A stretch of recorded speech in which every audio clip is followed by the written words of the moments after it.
Hi, this is Professor Pradyot from Leadib Academy. So we are looking into basically the video solutions of IBDP Chemistry SL Paper 2, November 2019. Okay. So importantly, it is not only the video solutions what we'll be understanding, but we'll be discussing the underlying concepts, which will help you to get your concepts crystal clear. Okay, that's very, very important. So it is not going to be just the rote learning, understanding the video solution, but understand the underlying concepts. So in case you get similar kind of a questions, you will be very confident about the concept. And besides that, it would be some kind of a revision which will help you. Okay? In case you are having more detailed understanding, okay, if you are interested, then you can very well visit our website www.leadibacademy.com, where we are uploaded the courses for important subjects like chemistry, physics, maths. Okay. So let's begin our story with a question number 6, A1. Automobile airbags inflate by a rapid decomposition reaction. One typical compound used is guanidinium nitrate. Okay, the formula is given: CnH3 NH2 thrice NO3, which decomposes very rapidly to form nitrogen, water vapor, and carbon. Deduce the equation. So let's begin. As usual, important is to write down CnH2 thrice NO3, and what it gets decomposed into, that is nitrogen plus water vapor plus carbon. So let's start balancing it. Okay, so let's see what is the balancing part. So you can clearly see that there are total 4 nitrogens on the left hand side. Okay, 4 nitrogen atoms, 3, okay, for this, and plus 1, so 4, while here it is the N2 and that is the only compound. So let's put this. So let's look into the hydrogen part. It is H2 into 3, so that is 6, while here there is a water, which is the only hydrogen compound. So what we will do this. And what about the carbon? It is a pure single one, so there is no problem. We don't write 1. That's all. So very, very simple point of this one. Okay, very simple. This is the balance equation, 2 and 2. Okay, so basically there is a decomposition, and what is important is that the nitrogen gas is released, okay, which helps basically in inflating. So there is a decomposition and nitrogen gas is released. Okay, very, very simple, along with obviously the water vapors. Simple. Question number 6A2. Okay, continuing with the part A. Calculate the total number of moles of gas produced from the decomposition of 10 gram of guanidinium nitrate. Okay, so understand our pure stoichiometric equation, this one, that 1 mole decomposition of guanidinium nitrate will give us 2 moles of nitrogen gas and 3 moles of water vapor. Okay, while carbon is a solid, so that means this amounts to total 5 moles. This is very important. That means 1 mole of this guanidinium nitrate is giving 5 moles. Okay, this logic has to be clear because they are asking the total. Okay, they are not asking only nitrogen or only water vapor. Total number of moles of gas produced. Very important is the gas. Okay, so let's understand. So what we will do now, we have been given 10 grams. So let's calculate the moles of guanidinium nitrate. Simple. So moles of, I'm using shortcut, gonidinium nitrate. So how to do this? You know how to calculate the molar mass. Just calculate. So there are 4 nitrogen atoms, 1 carbon. I'm just writing it just for your this one for calculating molar mass. Okay, so molar mass will be 1 carbon. So we can refer to the data booklet. Then 4 nitrogens. Okay, then 6 hydrogen and 3 oxygen. That's all. Okay, so we can refer, okay, to the data booklet, and you should be getting the answer 122.11 gram. This is the molar mass. Okay, now what we'll do, we'll calculate now number of moles. How to calculate? Mass taken 10 divided by 122.11. These are the number of moles of gonidinium nitrate. Okay, but we need to calculate what are the number of moles of the gas. So for number of moles of gas will be, that is product gas, number of moles of gas product will be 5 times that we have seen. For 1 mole, it is giving us 5 moles. Okay, this we have discussed. Okay, so it is quite simple. That means what we'll do, 5 multiplied by 10 divided by 122.11. That's all. This is the answer. Okay, you can very well calculate and you will get this. Extremely simple conceptual stoichiometry. Okay, but only important concept that there are, you need to balance and then understand that the nitrogen is in the gaseous state as well as water vapor. Okay, carbon is in solid, so don't consider that. That's all. Okay, very simple. Okay, question number 683, continuing with the same kind of this one. Okay, 683, calculate the pressure in kilopascals of this gas in a 10 dm cube airbag at 127 degrees Celsius, assuming no gas escapes. Okay, so let me try and show you what they're asking. So let's say this is that airbag in which we have seen, okay, that there is a nitrogen, okay, in the gaseous form plus water vapor. Okay, and let's calculate what were the total number of moles. If we recollect, just now we calculated number of moles is equal to 5 multiplied by 10 divided by 122.11. So let's do the quick calculations and let me take out my calci and check. Okay. Sorry. Okay. So this turns out to be, it is 0.409. Okay, these are the moles of the gas. Okay, that is nitrogen and water.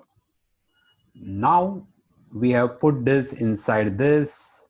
Okay, this is an airbag, and now we have been given okay, the following information. So they have given us the volume, that is V, that is given as 10 dm³, volume of an air bag. What about the temperature?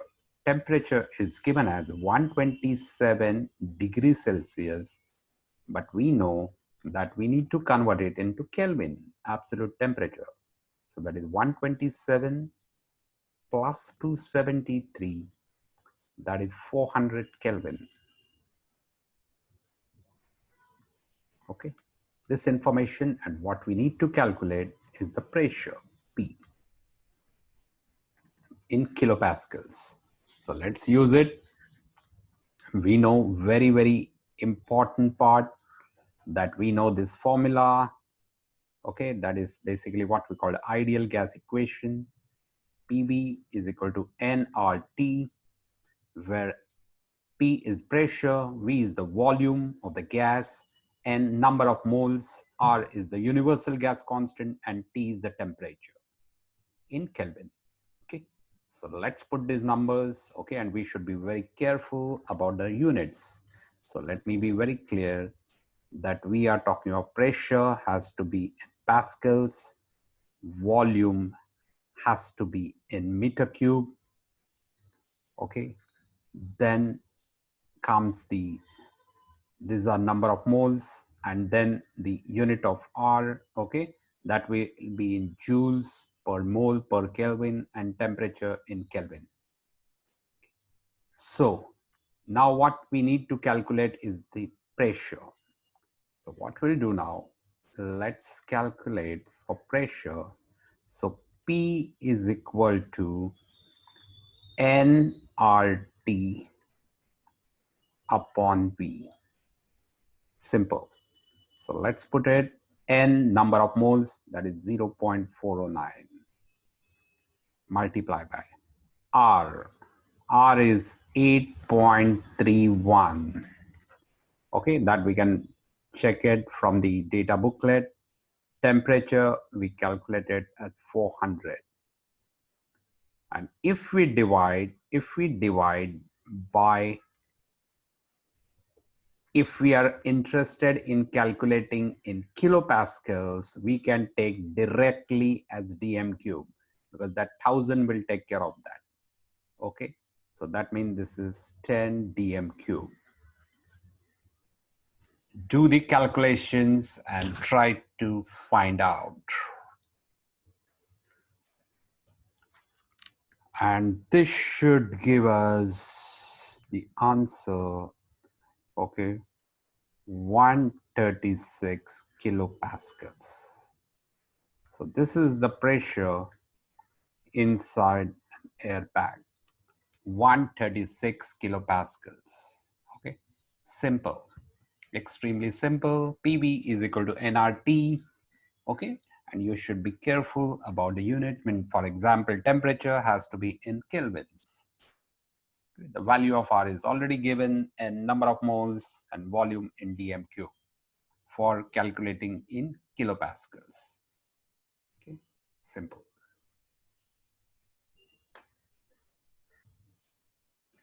Okay, continuing with 6A4, suggest why water vapor deviates significantly from ideal behavior when the gases are cooled while nitrogen doesn't. Okay, so let's go into the, okay, ideal gas. So please remember ideal gas. So what do you mean by ideal gas? Two very important assumptions. IMF, that is the intermolecular forces, are insignificant. Okay, these are the assumptions. And second, volume of individual gas molecule is insignificant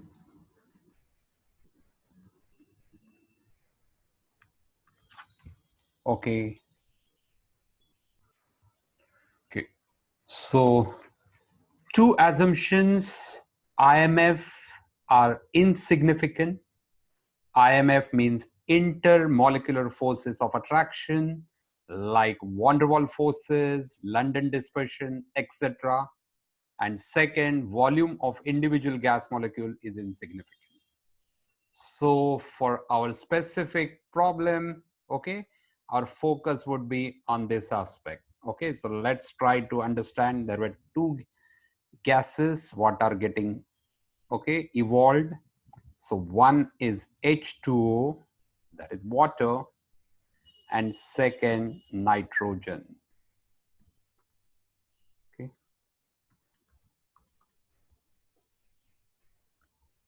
Okay, you know this. Now, what is important in this case, that water is a polar molecule, delta plus and delta minus. Okay, understood. So this being a polar molecule, and hydrogen is connected to the strongly electronegative oxygen. So definitely this will be forming a hydrogen bonding. So this will have hydrogen bonding. Okay. So it means that at the lower temperature, IMF will become insignificant. Okay. So instead of insignificant, the intermolecular forces in case of water will start becoming significant, and that will result into the deviation from the ideal gas behavior. Okay, very simple, because hydrogen bonding will result into, okay, the strong IMF. Okay, and because of that, it will start behaving differently than the ideal gas behavior. While in the case of poor nitrogen, it is basically a non-polar, because both are nitrogen molecule atoms. So the only IMF which will be present, that would be London dispersion force. And we know that is almost insignificant. Okay, these are very, very weak forces. So it is not going to affect much. But in case of water, definitely, okay, it becomes very significant, because hydrogen bonding is one of the strongest bonds amongst the IMF. It is the strongest bond, okay, amongst the intermolecular forces. Hope this is quite clear. So ideal gas means IMF should be insignificant, but that doesn't happen in case of water, and that's why it deviates. Simple. Okay. Interesting question 6b. Another airbag reactant produces nitrogen gas and sodium. Okay. Suggest, including an equation, why the products of this reactant present, okay, a safety hazard. Okay. So let's look into it.